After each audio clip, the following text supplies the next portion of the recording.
Music has been another tool that Lonnie has used to develop his students into leaders.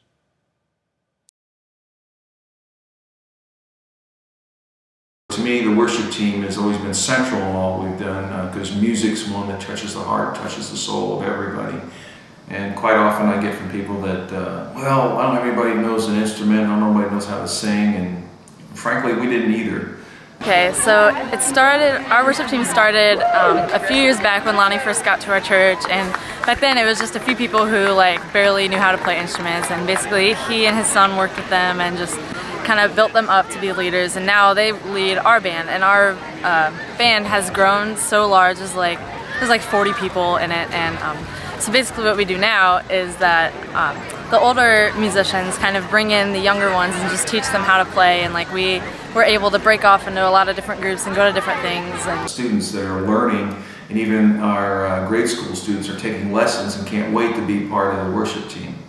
The philosophy about it is that everybody who joins a worship team steps up into leadership. So there's some expectations that are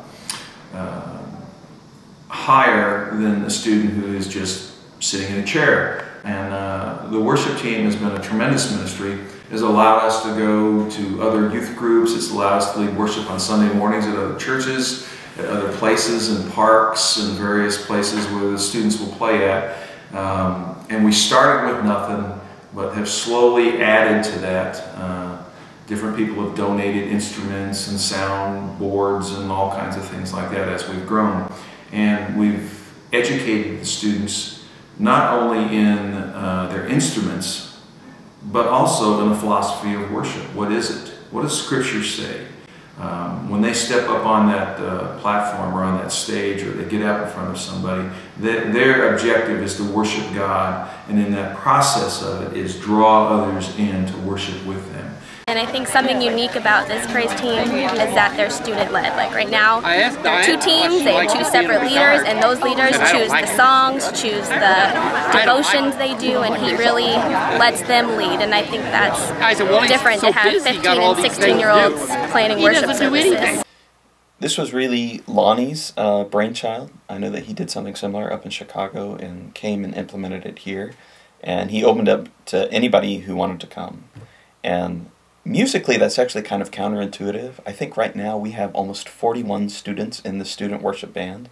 You know, I affectionately refer to it as the student worship mob because there's so many that sometimes you don't know what to do with them. And musically speaking, it's nonsense, right? Why would you have, 15 or 20 students all up trying to make music in a band kind of format together? The fruit of it has been that by trusting the students to lead and relying on them, and not just saying but showing that they really are part of the church and they really do have ministry to give, is they've grown remarkably in it. So much so now that I would say most of my Sunday morning worship band consists of students who are either in or have come through the student worship band. One of the things we do is when a student wants to be on the worship team is they have to sign a covenant.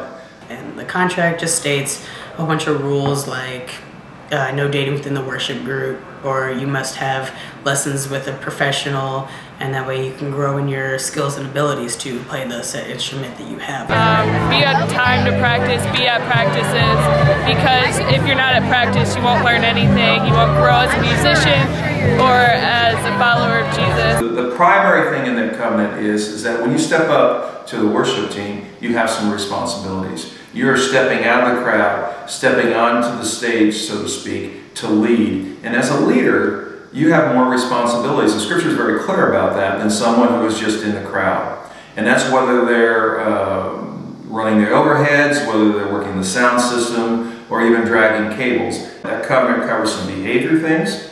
If they're having a problem, sin type problems and stuff, and they come to me, we work through it. If they don't, and we discover that there's some things going on in their lives that shouldn't, we drop them from the worship team until they get that right, until we can restore them, until their heart has changed. The other thing on the worship team is if they can't make a practice, and heavens our schools and communities are just cutting into more and more time. I tell them, look, I'm not going to be that guy that says you can't play or you can't be part of it if you don't make everything. However, I will require you to text me or call me that you can't make it.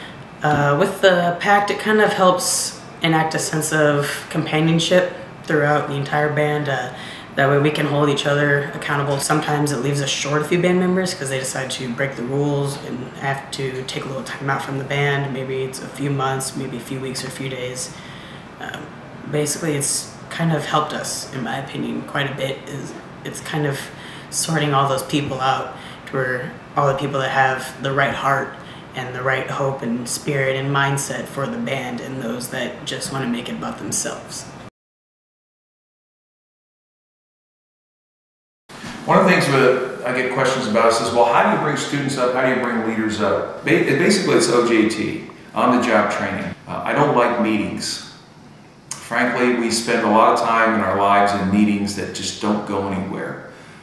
So I'm a big one for having a real quick meeting before we do something and giving people things to read that will help guide them in their decisions and stuff, and then just put them in on the job, and then stand back and coach them as they're on the job and help them to do that. Usually Lonnie throws us in on mission trips and stuff like that, just like pushes us to go out and do stuff that we wouldn't normally do, to learn from that experience and to grow from it. He has sort of a throw you into the pool kind of philosophy of ministry development. He just flings them into ministry situations before perhaps they feel like they're ready, and man, they grow. It's never completely clean, and there's always little problems as we go, but you know, that's not an issue. He just sort of corrects it as he goes.